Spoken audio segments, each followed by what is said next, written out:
अस्सलामुअलैकुम, welcome to binary classroom. और आज की इस क्लास में हम लोग इनपुट फंक्शन जो सी लैंग्वेज में इस्तेमाल होता है उसको डिटेल में टच करने वाले हैं। तो हमारे पास जो इनपुट लेने के लिए फंक्शन इस्तेमाल होता है सी लैंग्वेज में वो होता है स्कैनएफ। सो स्कैनएफ को आज हम थोड़ा सा पढ़ेंगे, इसके अंदर किस किस तरह से इसको इस्तेमाल किया जाता है हमें इनपुट देने के लिए प्रोग्राम को। सो स्कैनएफ फंक्शन जो है is used to get input from the user. The input is stored in a variable in a specified location from using format specifier. कहते हैं कि जो इनपुट आप स्टोर करवाएंगे इस फंक्शन के जरिए वो जाके किसी न किसी वेरिएबल में जाके स्टोर होगा। और वो किस तरह से स्टोर होगा वो हमें फॉर्मेट स्पेसिफायर इस्तेमाल करना होगा ताकि हम उस वेरिएबल में उस वैल्यू को स्टोर करवा सके। अब वेरिएबल क्या होता है इसके बारे में हम लोग पढ़ चुके हैं कि एक कंटेनर होता है जिसके अंदर हम लोग अपना डेटा स्टोर करवा के रखते हैं। और फॉर्मेट स्पेसिफायर भी मैंने आपको लास्ट लेक्चर में आई थिंक शायद हम लोगों ने इसके बारे में पढ़ा था कि ये कुछ स्पेसिफाइड से ना वर्ड्स होते हैं, परसेंटेज से स्टार्ट होते हैं, जिनका काम क्या होता है कि वो वेरिएबल की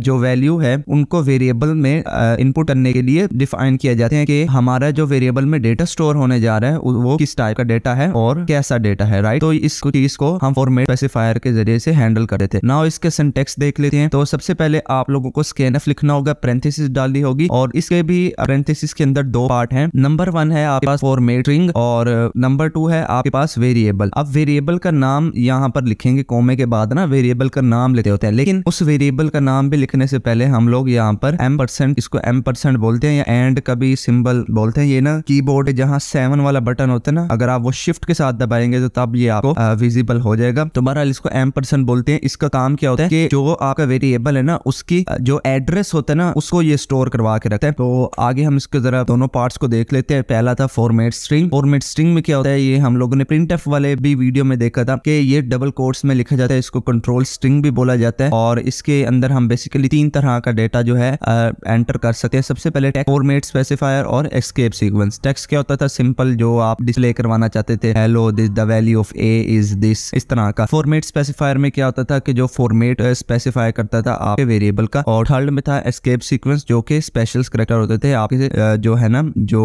आउटपुट है उसको मॉडिफाई करते थे। नाउ दूसरा जो इसका पार्ट है हमारे सिंटैक्स का वो है वेरिएबल्स। वेरिएबल्स क्या होते हैं कि वेरिएबल्स वो कंटेनर्स कहलाते हैं जिसके अंदर आप लोगों का जो वैल्यू है वो जाके स्टोर होता है, right. The variable are used to store the value entered by the user through keyboard. Keyboard से जो भी डेटा यूजर एंटर करेगा वो जाके किसी न किसी वेरिएबल में स्टोर होती है। The %, symbol indicate memory location. ये सिंबल क्या एलोकेट करता है, memory location of a variable called address operator. तो इस तरह से भी शॉर्ट आ सकता है कि डिफाइन एड्रेस ऑपरेटर। तो आप लोगों को ये लास्ट वाली लाइन लिखेंगे तो आपको फुल मार्क्स मिल सकते हैं, ठीक है। इसको एड्रेस ऑपरेटर भी बोलते हैं, %, भी बोलते हैं। तो अब हम देख लेते हैं इसका थोड़ा सा प्रैक्टिकली एग्जांपल के साथ इसको डेव C++ में करके देखें। तो यहाँ मैं डेव C++ में आ चुका हूँ और यहाँ पर मैंने पहले से ये अपना सारा कुछ लिख लिया है। आप लोगों ने सबसे पहले न्यू फाइल बनानी होगी, उसको सेव करना होगा, देन आप ये हेडर फाइल इंक्लूड करिएगा। देन अब मैं आपको दिखा देता हूँ कि स्कैनएफ के अंदर हम लोग इसको इस्तेमाल कैसे करते हैं। तो सबसे पहले तो मैं प्रिंटएफ स्टेटमेंट यूज कर रहा हूँ ताकि हमारा जो कंसोल है वो खाली खाली ना दिखे। तो मैं यहाँ पर लिख लेना हूँ एंटर दी वैल्यू ऑफ ए। तो इससे होगा क्या कि ना हमारे पास कंसोल पे ये मैसेज प्रिंट हो जाएगा। और देन मुझे यहाँ पर एक वेरिएबल भी बनाना होगा int a, और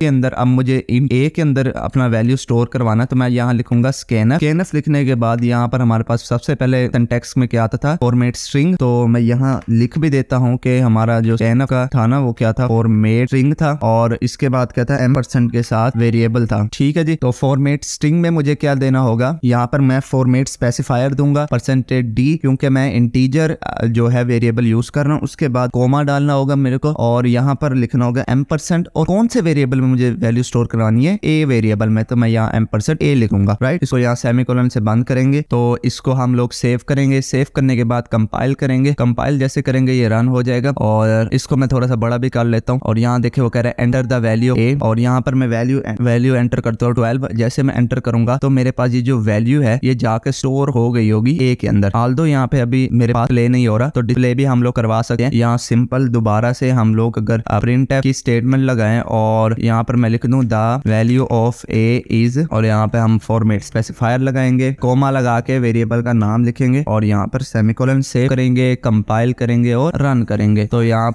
पर मुझे मैसेज शो हो रहा है एंटर द वैल्यू ऑफ ए। तो मैं यहाँ पर वैल्यू एंटर करूंगा अगेन 12। तो देखिए मुझे यहाँ प्रिंट हुई भी नजर आ गई the value of A is 12। इसका मतलब हमारा जो डेटा है वो सक्सेसफुली हमारे हमारे वेरिएबल में जाके स्टोर हो रहा है। अच्छा, अब मैं यहाँ पर ना आपको एक थोड़ा सा चीज बताना ये चाहता हूँ कि मान लो कि मेरे पास ना यहाँ पर वेरिएबल्स हैं तकरीबन 2 से ज्यादा है, ठीक है। एक ए है, एक बी है और एक सी है, 3 वेरिएबल है, ठीक है। मान लो अब मुझे क्या करना है, इन तीनों में वैल्यू स्टोर करानी है। तो क्या मैं ऐसे करूंगा कि एक स्कैनफ लगाऊंगा और इसके अंदर ए की वैल्यू स्टोर कराऊंगा, देन इसको कॉपी करूंगा और नेक्स्ट लाइन पे पेस्ट करूंगा, फिर अगले लाइन पे इसको पेस्ट करूंगा और जहां ए लिखा हुआ है वहां बी करूंगा और जहां बी लिखा हुआ है वहां सी करूंगा। तो इसको फिलहाल के लिए हम लोग कमेंट आउट कर देते हैं। तो अब मैं इसको जरा चला के देखता हूँ कि क्या ये सही रन होता है। हाँ जी, वो कहता है कि एंटर द वैल्यू ए, तो मैं दे रहा हूँ 13। उसके बाद फिर से वो मुझसे प्रॉम्प्ट मांग रहा है, बी की वैल्यू मांग रहा है 5 दे दी और ये 6 दे दी। इसका मतलब वैल्यू तो ये स्टोर कर रहा है, लेकिन अब होगा क्या कि ना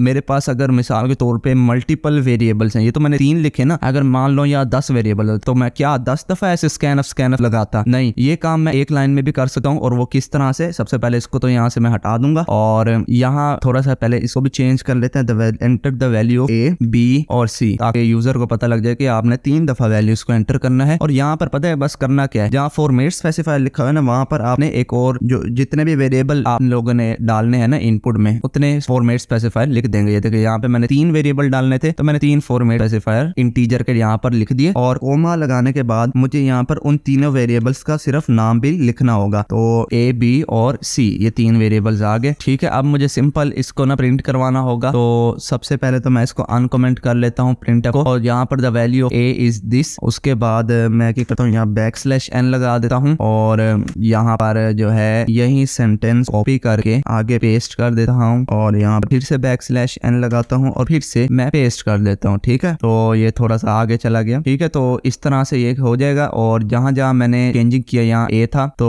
यहाँ आ जाएगा बी और यहाँ आ जाएगा सी, राइट। तो यहाँ कोमा के बाद ए, बी, सी आ जाएगा। ओके, इसको सेव करते हैं और अब इसको जरा कंपाइल करके रन करते हैं, क्या हमारा सही से ये रन होता है। तो कहते थे enter the value of a, b and c. तो लेट्स सपोज के मैं ए की वैल्यू एंटर करता हूँ 4, बी की वैल्यू एंटर करता हूँ 9 और सी की वैल्यू एंटर करता हूँ 7। तो देखिए मुझे यहाँ पर लिखा हुआ आ रहा है the value of A is 4, the value of B is 9 and the value of C is 7, right. तो इस तरह से आप लोग मल्टीपल इनपुट भी सिंगल स्टेटमेंट में एग्जीक्यूट करवाते हैं, इसमें कोई दिक्कत वाली बात है नहीं। तो जब मैंने आपको सिंगल वाला स्कैनफ यूज करके दिखाया को बोला जाता है गेटिंग सिंगल इनपुट, राइट। और ये जो अब मैंने आप यूज करके दिखाया जिसके अंदर मल्टीपल फॉर्मेट, इसको बोला जाता है गेटिंग मल्टीपल इनपुट। तो ये आप लोगों को याद रखना, ये 2 अलग अलग टर्म्स है। बाज़ औक़ात पेपर में पूछा भी जा सकता है कि ये गेटिंग सिंगल इनपुट क्या है, गेटिंग मल्टीपल इनपुट क्या है। एक कॉन्सेप्चुअल शॉर्ट क्वेश्चन है, मैंने सोचा आपको बता दूं। तो बस इतना ही था आज के लिए, आई होप आपको ये पसंद आया होगा। तो